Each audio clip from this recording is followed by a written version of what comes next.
fine here. What happened next now?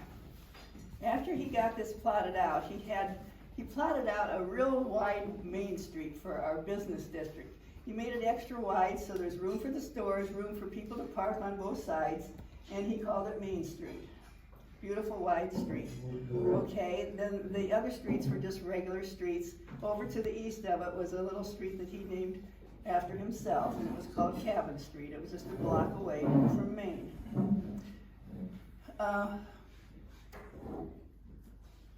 It just didn't go over very good at first, but there were some of the people that came and they set up some stores on Main Street where he had it lined up, and but nothing much happened for about 17 years.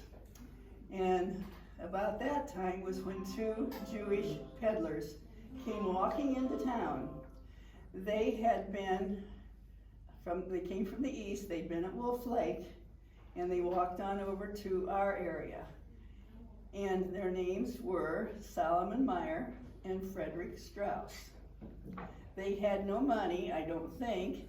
They had packs on their back and they were selling trinkets and kitchen utensils and whatever you could sell along the way there, and that's how they were making their money as they came through. And so they decided they liked Ligonier because it had this busy street. And this busy street actually was called the Huntington White Pigeon Road. So it went straight north and south through Ligonier. And that was actually the street that he named Cabin Street. And that was busy. And can't you see the gravel road with all the horse hooves and all the buggies and all this and mud? And that was the busy street that he was liking, that they were liking. And then they found the river in Ligonier. And that appealed to them because that was another means of transportation back then. But the big thing was that that's when the train was being built to connect Chicago with Toledo. And there would be a stopover in Ligonier. So that sort of convinced them to stay there in Ligonier and give it a try, which they did. Like I say, there were some store owners that put some stores along Main Street. And so when these two men came, why they made a little store on Main Street beside the others. Didn't take them long to notice that that's not where they needed to be. They needed to be on that other street where all the traffic was. So they decided to move their store over there. And then all the other guys moved their stores over there too. So that's why this little narrow street that we have going through Ligonier is now our Main Street. And that street has had more names. It started out as the Huntington White Pigeon Road. Then it became Cabin Street. Then it became Road 5.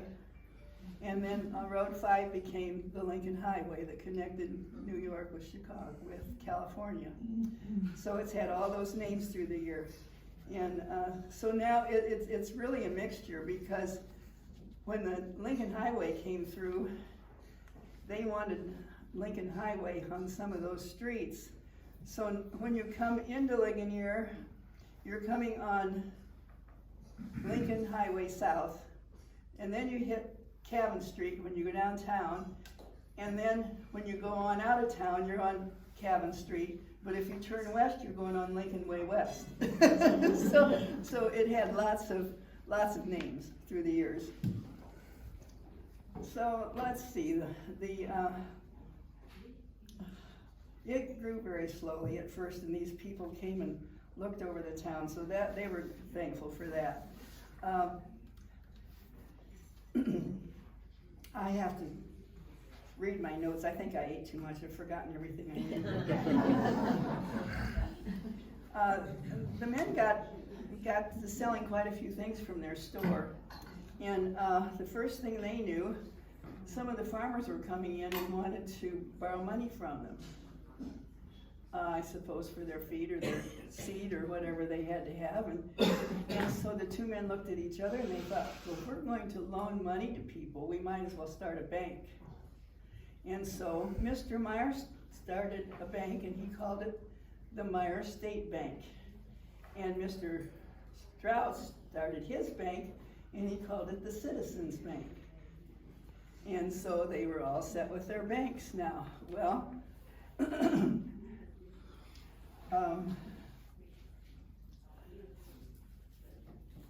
as they got to doing better business, they decided to have some of their relatives come over from Prussia. So they called for them to come over here, and they did. And at one time, Ligonier had about 200 Jewish people, which would be about 1/10 of their population.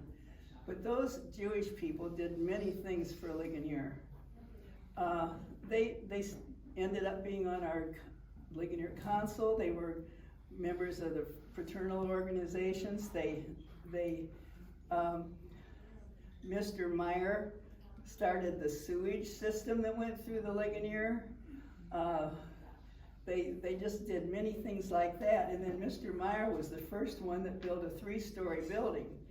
And that 3-story building was the Meyer Carriage and Buggy Company, Ligonier, Indiana. It was quite impressive. And that's where Work Garment used to be. Do you remember the Work Garment factory? That was Mr. Meyer's buggy factory. He also built cars there. And there were, I think, about 11 cars that he made. And even Henry Ford came down and looked it over. We could have been Detroit, but I'm glad we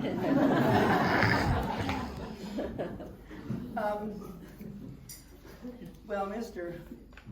Meyer had the buggy factory, and so first thing you know, Mr. Strauss had a buggy factory. And I'm not sure, but I think his factory was where the Essex building was in Ligonier.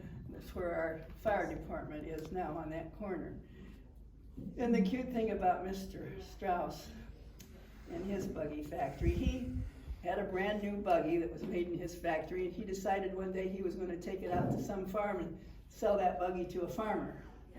So away he went, and when he came home, he hadn't sold the buggy, but he'd bought the farmer's farm. Which got him involved in real estate.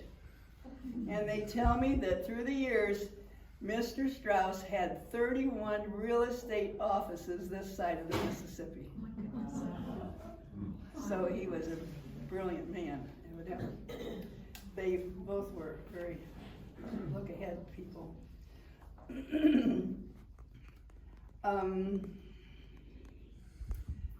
They did build a little temple to worship from, and it was just a little wooden building that was on Main Street down where those first stores were. And that's what they used for several years to worship from. But in, what year was it? 1889, it says on this paper, but I think of it being closer to 1900. They built the new temple that is on Main Street. It is still there. It's a beautiful brick building. I don't know if you're familiar with it or not. It's a one-room temple, and it has 3 walls that each have a beautiful full-size stainless glass window, and each one of them, those windows are absolutely gorgeous. And besides those 3 big ones, there's little stained glass windows throughout the place too. That building was used for their temple, and it is still standing, and it is one of only 2 original Jewish temples in Indiana. Now that has gone through a lot of different things too, because when the Jewish people no longer used it, it was rented out to different churches, and then the library tried to take it over, and they made a museum there, but the library couldn't keep up the building, and so it was finally sold. And a couple from Indianapolis had bought that temple for their home. Now, how you can make a one-room temple, a big high ceiling, into a house, I don't know. I hope they have open house sometime so we can go in and see it. I understand they have a curved stairway making a 2nd floor, but I don't know anything more than that. But the bathroom was in the basement. And there's no bedroom, there's no kitchen, there's no anything, so they had to put it all in that one room. So it's going to be interesting to see how that worked out. But we are proud of that building. It's a beautiful building. Now, after they built that temple, when they built that temple, they went down to their old little building that they had downtown, and they made a parade all the way up the street to their new temple, and for the opening, and they had quite a celebration. They carried all their candelabra and all their things up the streets, and had their opening for their new temple. So they were quite proud of it, and it was a lovely place. Ligonier was doing pretty well by then, because they had real estate and they had buggy factories and they had things going, but something happened between Mr. Meyer and Mr. Strauss. They had an argument of some kind, and they were really mad at each other, and they would not speak to each other. They kept going to their temple, but they wouldn't speak. And it was just a real bad thing that happened all of a sudden. So I'm going to leave it there for a minute and just tell you a little bit about Ligonier at that time. I remember some of Ligonier from back in the 30s, and this wasn't too far off, but Ligonier had to be quite picturesque because these Jewish people had built these big, beautiful homes, and they most all had a gardener and a chauffeur, as well as having a housekeeper and a cook. And when the ladies would go downtown to go shopping, or to Chicago or Toledo shopping on the train, they'd put on their hats and their gloves, and they'd go shopping, even at the grocery store. Back then, if you went to the grocery store, they had it stacked so high up to the ceiling that you had to tell somebody in the grocery store to get this big long stick with a hook on it to pull that box down for you. You know, and so they were waited on at the grocery stores. But that's how they went shopping, no matter what. And Ligonier had 5 grocery stores. We had Kroger, A&P, Dale Hayes, Mary Slaughterback, and Stellar's Meat Market, which was just a meat market, but it had that locker in the back where you could have your own food or meat, and had a locker and take it in there and freeze it and get it whenever you wanted to. Remember that? And so we had 5 grocery stores. We had 2 shoe stores. There were 2 dime stores. There were millinery shops because the ladies had to have their hats. They had a couple men's clothing stores. They had dry goods stores. My grandfather had a jewelry store downtown. There was Coon's Cafe. It goes on and on. They just all the stores were filled, and it was busy, busy, busy. So it was really quite a picturesque time, I think. And when the ladies wanted to go shopping, they'd either call their chauffeur or call the livery stable. They'd come and get them and take them downtown or to the depot, wherever they wanted. And then when they were ready to come home, of course, bring them back home. But we have a mural that shows the train coming in and these ladies and the buggies and stuff picking them up. So it had to be quite picturesque.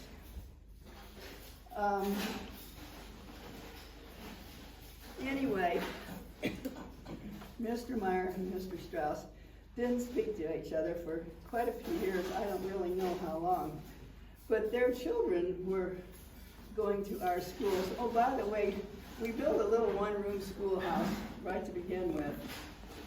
And the Jewish people paid the school teacher. It was a one-room school for 1st to 12th grades, 1 teacher, and it was a lady.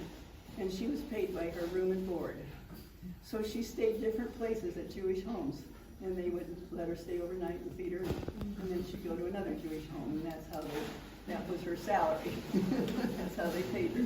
Then later, as we progressed a little bit, we built a small schoolhouse up on the land where our big high school was, and it was 3 stories. It wasn't very wide, but it was a 3-story building. The classrooms were on the bottom 2 levels, and the gym was on the 3rd floor.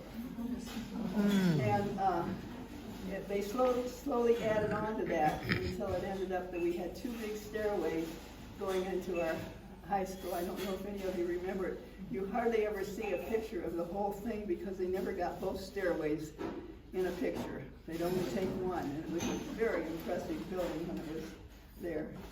But anyway, the Jewish people went to school with all of us. Most of them were older than I was.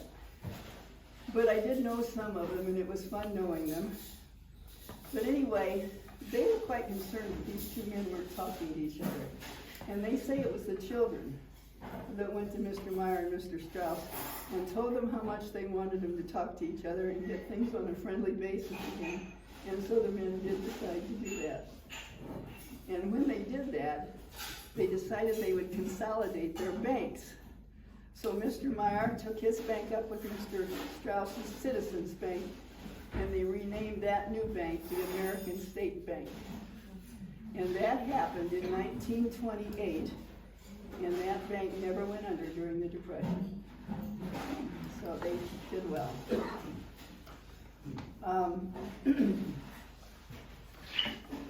I think it was, the Jewish kids went to school here, but when they graduated, they sent them right on to college. They didn't really want them to marry with us. So they sent them off to college, and when they got their college degrees, they went to bigger cities. They never came back. And so slowly the Jewish population diminished. And by 1940, there were not enough of them for the temple, so the rabbis stopped coming down, and things just got slowed down from that time on. And of course, I remember from the 40s on, and it was still really neat downtown with all those stores and everything, but and it was not until 1982 that we lost our last Jewish person, and he was Durbin Meyer, who was the grandson of Solomon Meyer, who had come walking into town that day. And Durbin was crippled. He was born with a club foot, so he walked crippled, and he grew to be quite a tall man, and he was large, and he had a Doberman Pinscher dog, and he sort of scared all the kids. But if any of the kids would talk to him, he had nickels and pennies that he gave them every time. So the kids that got to talk to him were always going home with their pockets jingling because Durbin had given him some money. And everybody liked Durbin. And being a Jewish man, he did some neat things for the town. And one thing was he belonged to, or he went to the Elks building. I don't know whether he belonged or not.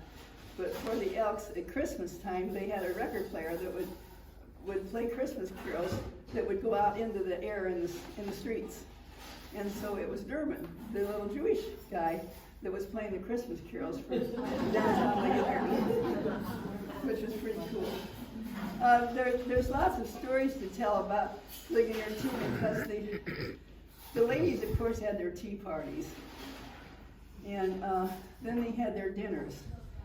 And and some of those houses, most all of them have a third floor, but some of them, the third floor is a dance floor. And they actually have dances on the third floor, even with an orchestra. And when I got out of high school, I went to International Business College at Fort Wayne, and we had a 2-hour lunch period. So there were 4 of us girls that got jobs down at the Chamber of Commerce setting tables for serving during the dinner hour. And we each had some company at a table. I had the Wayne Pump men, and they were required to give me 20 cents a piece per tip. And then I got my lunch besides, so we made it out all right. We went down to we got our lunch and everything, and that was pretty good. We stayed at the Y, but that was good. And then one day, when we went out in the kitchen, we didn't go out in the kitchen very much, but one day we went out there and the chef looked at us and he said, "Well, where are you girls from?" And we said, "Ligonier." And he says, "Ligonier? That's Little Jerusalem." He says, "I go there all the time." He said, they were hiring a chef from Fort Wayne to come over to do their dinners. Of course, we didn't know that, but that's the way they were doing things. I knew they had parties, but didn't know that. And so that man told us all kinds of things about the Jewish people in Ligonier. He loved them dearly, and they treated him well too. But anyway, that was kind of interesting. Going back to Durbin's death, I wanted to tell you that he was buried in our Oak Park Cemetery in Ligonier. Is quite large, and there's one corner of it, northeast corner. If you ever go down there, go to the northeast corner, and that's a Jewish cemetery. It's called Havas Shalom, which means lovers of peace, and that's also the name of their temple. And that whole section is Jewish people. Now there's some Jewish people buried in our section too, but they're all Jewish back there, and there are two mausoleums, and one of them is a Strauss. And it's a nice little cemetery, but my goodness, it's filled with pine trees. And you know pine trees have that oil that drips off of them. And through the years it had dripped on those monuments, and they were actually black. You couldn't read anything. And so a year ago, the cemetery board had a man come over to clean them all. And I would like for you to see them. Instead of being this old black stuff that you couldn't read, here's all these pretty gray, white, red, whatever color monument it is, all shiny and pretty again. And you can read everything on them. And it's fun to read them. You can drive through or you can walk through. There's a drive that goes through past the mausoleums and comes around. You can drive around or you can walk around. But the monuments read something like, born in someplace in Germany and died in Kendallville, Indiana. That's where the hospital was. Mm-hmm. So there's many of them that say that. And then there's others that are done in Hebrew. So then you have to get out your radio to or your telephone to find out what that is. And the names are fun to watch. Look, like names that we know, names that we never heard of. It's fun. I knew Oscar Marsh had a men's clothing store. We always got a kick out of Oscar because he had quite a sales pitch from the guys who went in there. And Mrs. Barsh was even funnier because she had a bit of an accent, and we just loved to hear her talk. And they had a son that was in high school ahead of me. His name was Abram Barsh, and he went on to college. Then I knew a girl named Fink. The Wertheimers had a grain company, and they bought and sold grain, and they put it in a building downtown. If you're familiar where our grounded coffee shop is in Ligonier, it was that building. They loaded and unloaded grain back on the other street, in the back street. And Doris Ann was her name, but they called her Danny. And she was a really pretty girl, and she ended up marrying the man that owned Wolf and Dessauer. And then there was Dottie Selig. And I don't know what the Selig family did. They spelled that S-E-L-I-G. And they lived at the corner of Main and Union Street. And, they all left town, so we kind of lost track of them. But I went to a convention one time that was in Indianapolis, and the treat for us at the convention that they took us on a bus and took us out to the Speedway. And we looked at a building, and we were going to take a ride around the track and everything. We were in the building looking around, and some of my friends came and said, Betty, the lady in charge of the tour wants to see you. So I went around and found her, and here it was Dottie Selig, and she and her husband owned the tour company. And she said, I always ask when somebody gets on the bus from northern Indiana if there's anybody there from Ligonier, and she said, I forgot to ask today. So I got to talk to her, and that was fun. And Doris and Wertheimer came over quite often. Some of the Jewish schools or temples would bring children over to the Jewish cemetery, and they have a ritual that they do. They put little stones on top of some of the monuments that lots of people remember them by, and so the kids would come over. And so I got to talk to Doris Wertheimer several times when she did that.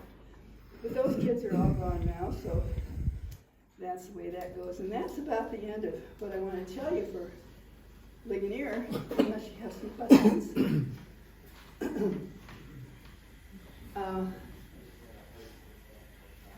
When we start in with Topeka and Ligonier now. Mr. Gingrich sent me a letter telling me about Galen Yoder's great-grandfather having this young man stop at his farmhouse, and he wanted to know if he could sleep in his barn. Have they all gotten that newsletter? It came out years ago, so Oh, I see, okay. they probably have forgotten it. Well, it was Galen Yoder's great-grandfather, Jonathan Yoder, I think his name, and this man stopped. He came with a pack on his back too. He had a bag with all his belongings in it maybe, and a string and a stick, and he had that over his shoulder. And he came to the door and asked Mr. Who am I talking to? Galen Yoder. Jonathan Yoder. If he could stay in his barn all night. And Mr. Yoder said no. He said, you can't stay in my barn, you can stay in my house, I have a bed. And so he did stay in the house that night with him, and we think he stayed at least a day or two, or maybe more, and they got to know each other pretty good. And before he left then, before he left the farm, Mr. Yoder had fixed him up with a horse and a wagon. And so away he went. Well, when I started exploring, I found out that this little guy that stopped there, his name was Jacob Strauss. And he was Frederick Strauss's little brother. Frederick Strauss was the one that had walked in the Ligonier that day. And they called their relatives to come over, but I think Jacob was little at the time, and so Frederick had him on his mind all the time because he knew he was a smart little kid, and he just wanted the best for him, and he thought things were going good here, so he called and had him come over to the States too. And so he was 22 years old when he arrived. Now, he went to work in the store that Mr. Meyer and Mr. Strauss had started with their trinkets and so forth. And so his job was to go through the countryside with a backpack selling things from the store. So I think that's what he was doing when he stopped at Mr. Yoder's house. And for Mr. Yoder to give him a horse and a wagon was a great blessing to him, so he could get around with his selling. And so it was really great. And then Frederick Strauss worked him into the business really good, and when they started their bank, their Citizens Bank,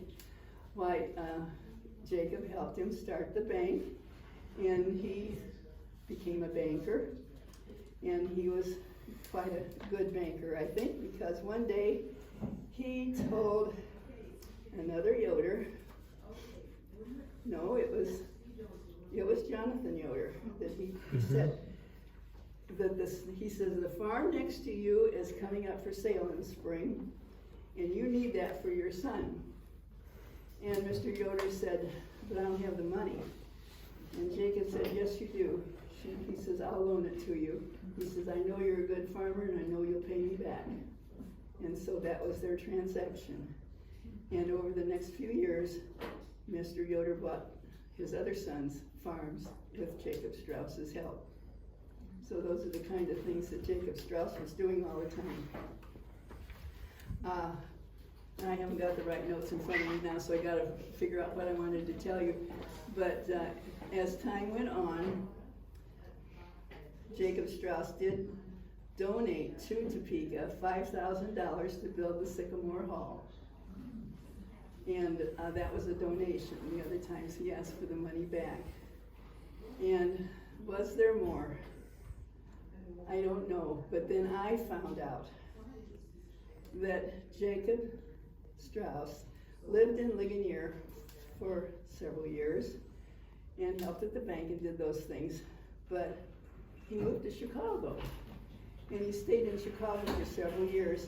I don't know about Chicago. I do know that in Chicago, if you go into Chicago and go by the big fountain downtown where the L is and everything, there's this big building up there, and it says Strauss Brothers up at the top. And there were many Strausses. Ligonier has a lot of Strausses that were built by A. Strauss. So there were a lot of people in a family, or a lot of families, one of the two. But Jacob went up to Chicago. I don't know what he did there. He didn't stay very many years, and he came back to Ligonier. And when he came back to Ligonier, he built a house. He built a beautiful white house, and it's on Main Street, and it's just north of our library. And Jacob lived there until he died, as far as I know. And then it was sold to Louis Levi and Louis Levi. And Louis Levi had a furniture store in Ligonier, a big store, because it took 2 stores to hold all his furniture and stuff that he had for sale. He was Jewish, and he had a great business going in that furniture store. And Louis and his wife Ruth lived in that house until they raised their family. And then it was for sale again. And Charlie Todd, anybody knew Charlie Todd? Mm-hmm. He was a real estate man and he wrote up a whole story about that house that Jacob Strauss built. He said, he was saying if you laid out the wood stick by stick, I don't know how many miles it would go. That's how much wood was in that house. Then how many shingles were in the house, how many of this and that were in the house. He knew all about everything. And everybody in Ligonier is so afraid that house is going to fall down because it's so sadly neglected. It needs outdoor paint. But some of the pretty things that were on the windows and stuff are falling off because it's not been cared for. But I don't think it's ever going to fall down because some of the things that are in that house are 10 I-beams, steel I-beams that are 2 stories high. So if they're in that house, I don't think it's going to fall down. We just need to get the outside of it fixed. And in Ligonier, we're very concerned about that house because I don't know if you're familiar with it. If you go to Ligonier, look at it. Find the house that's a mess. It's just north, across the street from the library, north. On the south side of it, it has 2 pillars. They're probably about this big around.